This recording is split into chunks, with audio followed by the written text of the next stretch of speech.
ఈరోజు రైతుల మీద జరుగుతున్న అన్యాయాల గురించి ఈ ఏఆర్ఎస్ పార్టీ అధ్యక్షుడు జేకేఆర్ 163 రోజుల నుంచి రిలే నిరసన దీక్ష చేస్తా ఉన్నాం. అయితే వాళ్ళ సొంత వ్యక్తిగతంగా రియల్ ఎస్టేట్ చేసుకోవడానికి కలిసి పోటీ చేయటం, రేట్లు పెంచి అమ్ముకోవటం, మళ్ళీ రేట్లు తగ్గి విడిపోయి మళ్ళీ కొనుక్కోవటం, మళ్ళీ కలిసి పోటీ చేయటం, ఈ విధంగా అనేక రకాలు మనం చూస్తూ ఉన్నాం. అయితే గతంలో కూడా ఏంటంటే నేను ఇవన్నీ చూస్తూ ఉండి కడుపు మండి గుండె రగిలిపోయి బాధేసి ఈ ప్రజలు ఈ నాయకులు చేసే పనులకి అన్యాయం అయిపోతున్నారు రైతాంగం అంతా అని చెప్పి నేను ఒక ఏఆర్ఎస్ ఆంధ్ర సమితి పార్టీ స్థాపించి ఈ విధంగా చేయడం జరుగుతూ ఉంది. మేము పార్టీ స్థాపించాలని చెప్పి గతంలోనే 4 సంవత్సరాల నుంచి కూడా real estate parent group Haribabu అనే అతను సీఎం గారు మన చంద్రబాబు నాయుడు గారు బినామీ అని చెప్పి, వాస్తవం ఇది దైవ సాక్షిగా నేను చెప్తున్నా, ఇదే చెప్పి ఆపిచ్చి అనేక రకాలుగా ఆపిచ్చాడు.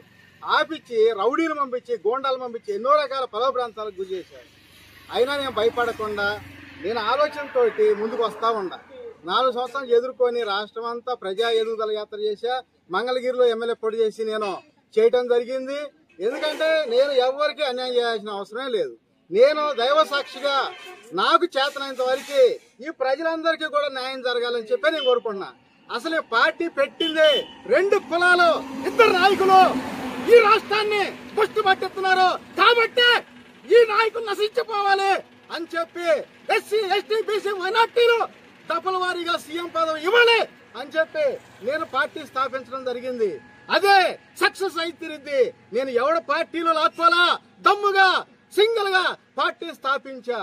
అలాగే నేనేమన్నా తాత తండ్రుల పేర్లు చెప్పుకొని బతకట్లా, నేను సింగిల్ గా పార్టీ పెట్టి ఎస్సీ ఎస్టీ బీసీ మైనార్టీలు సీఎం చేయాలని నేను స్థాపించే పార్టీ.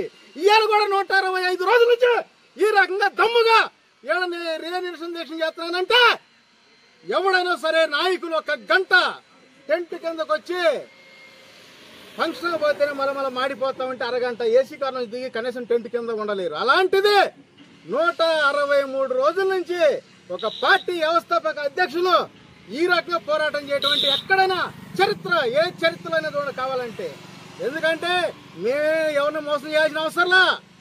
40% సీట్లు వచ్చిన పార్టీకి 40% ఓట్లు వచ్చిన పార్టీకి 40% సీట్లు రావాలి.